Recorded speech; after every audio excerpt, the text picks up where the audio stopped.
Okay, so the law of compensation is you do things and you're compensated. You are rewarded for those things. So you build proper habitual construction, you are inherently compensated for the habitual construction that you have, the programming that you've built, the conditioning that you've built. And so ultimately, you either condition your life or someone else will condition it for you. So therefore, by you can consciously conditioning your life with integrated integrity, which is ultimately telling the truth, building trustworthiness, building trust with oneself, knowing oneself. By cultivating that, you are also compensated for cultivating that. That's pretty much it.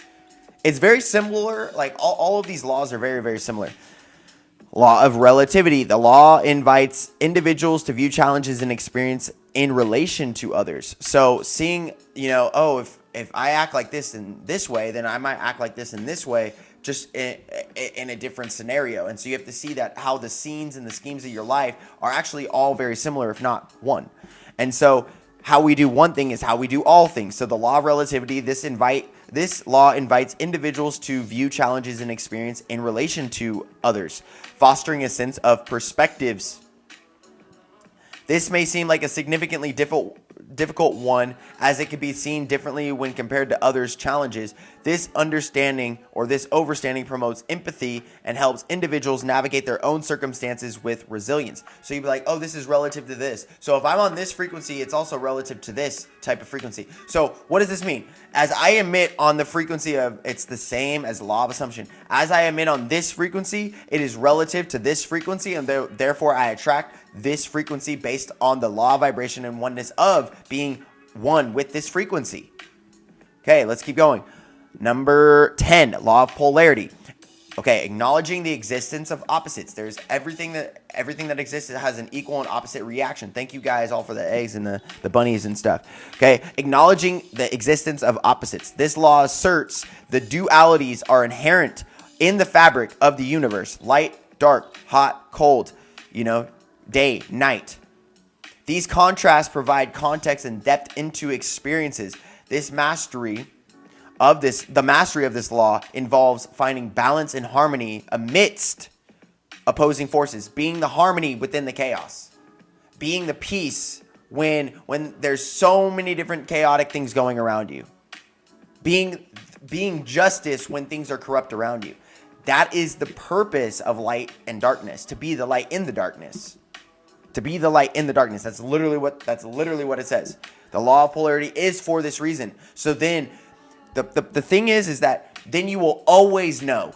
Then you will always know what the truth is. There will always be the truth. There will always be the truth. Like, it can't hide. There's three things they say that, and this is literally corresponded with day and night in the law of polarity. The three things that can only hide for so long: the sun, the moon, and the truth. The sun, the moon, and the truth. And generally, they're always ever present, because when the sun sets here, it's still present somewhere else in the world, and we're always awake. As a being, think about a collective being. We're always awake. You're not sleeping because, okay, if we think of the totality of all 8 billion of us, somebody who's in the UAE, okay, and I'm here in what people would say America is, when I feel like I go to sleep, my ego goes to sleep, TC goes to sleep, the spiritual shepherd goes to sleep. Okay, well, somebody's waking up in the UAE. So did a human ever go to sleep? No. The world never sleeps. Just like the sun doesn't sleep, just like the moon doesn't sleep. Because even when the moon is hidden from us on this side, okay, it's not hidden on that side, other than when it's in a new moon. Okay, same with the truth. Just because if the truth is under the little secrets for a second doesn't mean it's not going to pop right back up where it is. Okay, so that's the law of polarity. You guys can see the purpose of polarity. By going into a dark room, how do you see when you go to sleep? How do you see in a dark room? Dreams. What is that? What is that frequency? That is DMT. That is melatonin transmuted into DMT, and DMT is light in the darkness. It is the frequency of vibrational resonance to where you are emitting on ultraviolet inside of your... Why can you see with your eyes closed if you use your eyes to see? Make it make sense. Because there's something beyond. This is not the real realm. There has to be something greater. Number 11, the law of rhythm.